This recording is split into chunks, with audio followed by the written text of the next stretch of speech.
ये केस है ग्रेटर नोएडा में स्थित जेवर इलाके में बनवारी बास गांव का, जहां पर 14 वर्षीय गोपाल शर्मा अपने परिवार के साथ रहता था। इस 14 साल के बच्चे के साथ जो हुआ, ये सुनकर आपका इंसानियत से विश्वास उठ जाएगा और आप जानकर हैरान हो जाएंगे कि इस 14 साल के बच्चे को मारने से पहले उसका प्राइवेट पार्ट काटा गया, उस पर तेजाब फेंका गया, यहाँ तक कि उसकी आंखें भी निकाल ली गई।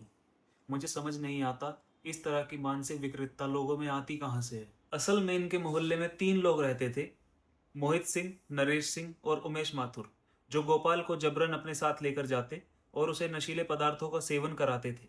जब ये बात गोपाल की दादी को पता चली तो उन्होंने उन तीनों को बहुत ही खरी खोटी सुनाई, जिससे उनका ईगो हर्ट हो गया। उस बच्चे के साथ जो हुआ, ये सुनकर मेरी रूह कांप जाती है। प्राइवेट पार्ट भी काट लिया गया। बिल्कुल बताया, पता और चली मुझे। उसकी जो हाँ। गोली होती है वो भी निकाल ली गई। बताओ इतना इतना गंदा अत्याचार हुआ है उसमें। क्रूरता मेरे की बेटे के एक गोली मार दी हो कि हत्या होती नहीं तो मुझे इतना दुख नहीं होता जितना दुख इन बातों को सुन के होता है। जी जी।